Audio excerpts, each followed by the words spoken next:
बहन है मेरा। हाँ ये क्या दे दिया। हाँ हाँ।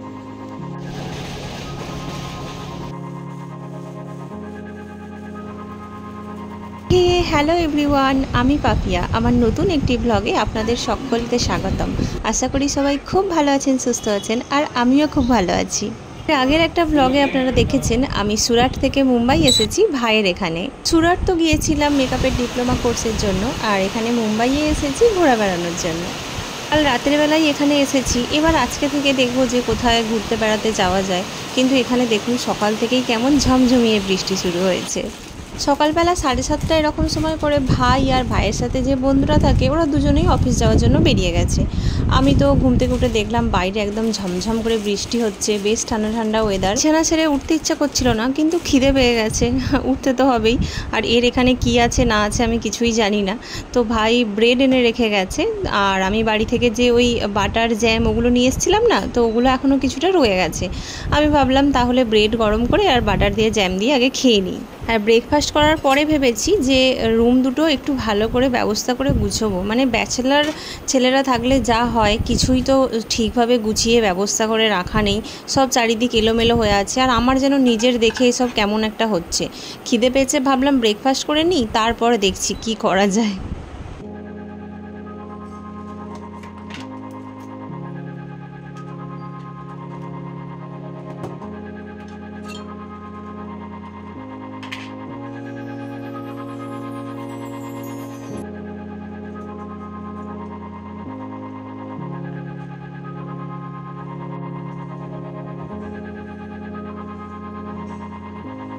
খাওয়াটা তো হলো, এবার চলুন তাহলে কাজে লেগে পড়ি, দেখি কতটা কি গুছোতে পারি।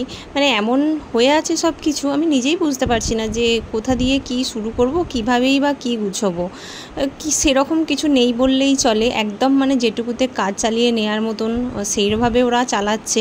কারণ ও বলতে চাই যে আমি হয়তো খুব বেশি দিন থাকবো না এই রুমে, তো সব কিছু নিয়েই কি করব, সেসব নানান কারণে ওর দিক দিয়ে একদমই ঠিক। কিন্তু একটু ব্যবস্থা করে রাখাই যায়।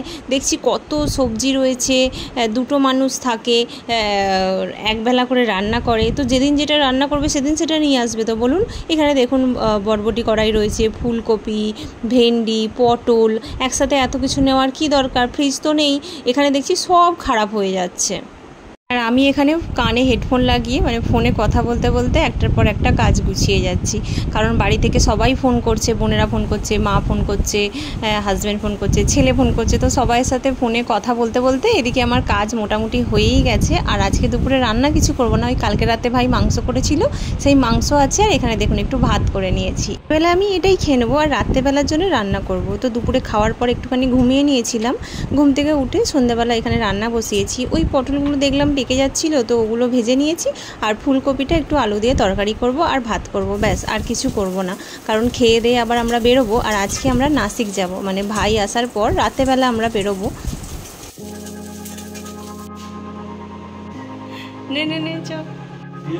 রাতেবেলা এখন 10টা মতো বাজে, আমরা এখন বাড়ি থেকে বেরোচ্ছি। এখানে ভাইন্দার থেকে দাদর যাব, দাদর থেকে নাসিকের ট্রেন আছে। ওই রাতেবেলা 12:30 এরকম সময় করে টাইম আছে। यही मात्र বলেছে बहन है मेरा। हाँ ये क्या दे दिया। हाँ हाँ हाँ। ভাই যে বিল্ডিংটায় থাকে সেটা স্টেশন থেকে খুব বেশি দূরে নয়, ওই হেঁটে গেলে 5 থেকে 7 মিনিট। তো দুজনে হাঁটতে হাঁটতে স্টেশন পর্যন্ত চলে যাই, চলুন।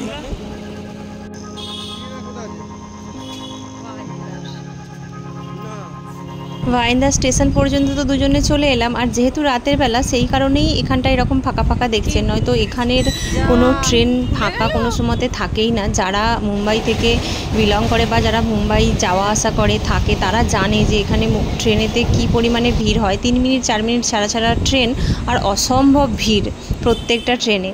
তো আমরা এখানে দাদর পর্যন্ত চলে এসেছি, প্রায় 1 ঘন্টা মতো লাগলো ভাইন্দার থেকে। আর এখানে আমাদের নাসিক যাওয়ার ট্রেনও চলে এসেছে। চলুন তাহলে ট্রেনে উঠে পড়ি। দাদর থেকে নাসিক যেতে 3.5 ঘন্টা মতো সময় লাগবে। আর যেহেতু রাতের বেলায় ভালোই হয়েছে, ভাইও একটু ঘুমিয়ে নিতে পারবে, সারাদিন অফিস করে এসেছে, একটু রেস্ট হয়ে যাবে। তবে আমার তো ঘুম হবে না, কারণ এমনিতেই ট্রেনে আমার ঘুম আসতে চায় না। সিএসটি, হ্যাঁ, হেভি লাগে দেখতে। একটা সাইড সিট পড়েছে, এটা আমার জন্য ভালো হয়েছে। আমি ওই সব কিছু দেখতে দেখতে যেতে পারবো। যদিও রাতের বেলা খুব বেশি কিছু দেখা যাবে না, এটা দিনের বেলা হলে ভালো হতো, কিন্তু তবুও সাইড সিটটা পড়ে আমার জন্য ভালো হয়েছে। আর ভাইয়ের ওই দিকে মিডিলে পড়েছিল, ও তো শুয়ে পড়েছে, ও ঘুমিয়ে নেবে, কিন্তু আমার তো ঘুম আসবে না, কারণ আমি জানি যে 3.5 ঘন্টার মধ্যে আমাদেরকে নামতে হবে, তো আমি ঘুমাবো কী করে। তো যতটুকু যা দেখা যায় আমি সেরকম দেখতে দেখতে এখানে আরামসে এখানে পৌঁছে গেলাম। আর এখন বাজে ঘড়িতে 4:30 মতো। ট্রেনটা একটু লেট করলো, ওই মিনিট 15-20 এইরকম। তো 4:30 মতো বাজে। আমরা এখানে নাসিক স্টেশন থেকে বাইরে বেরিয়ে এখান থেকে আবার বাস ধরতে হবে। ও হ্যাঁ, আপনাদেরকে তো এটা বলাই হয়নি যে আমরা যাচ্ছি কোথায়। আমরা নাসিক থেকে যাব হচ্ছে ত্রিম্বকেশ্বর মন্দির। ত্রিম্বকেশ্বর যাওয়ার জন্য এখান থেকে বাস ধরতে হবে। তো বাসে ওঠার আগে ভাবলাম যে দুজনে আগে চা খেয়ে নিই। এইরকম ভোরের বেলায় বাইরে বেরিয়ে চা খেতে সেই লাগে। চা খেয়ে এখানে দুজনে বাসে উঠে পড়লাম। এখান থেকে মন্দির পর্যন্ত যেতে বেশ অনেকটা সময় লাগবে। আর এখানে এসে কি করলাম না করলাম, কিভাবে করলাম, কি দেখলাম, তো সব কিছু পরের ব্লগে শেয়ার করব। আজকের ব্লগটা আমি তাহলে এখানে শেষ করছি। আমার ব্লগ যদি আপনাদের ভালো লেগে থাকে তাহলে অবশ্যই লাইক, কমেন্ট, সাবস্ক্রাইব করবেন। আর ভিডিওটা যদি আমার ফেসবুক পেজে দেখে থাকেন তাহলে অবশ্যই পেজটা ফলো করে আমার পাশে থাকবেন। সবাই খুব ভালো থাকবেন, সুস্থ থাকবেন। টাটা।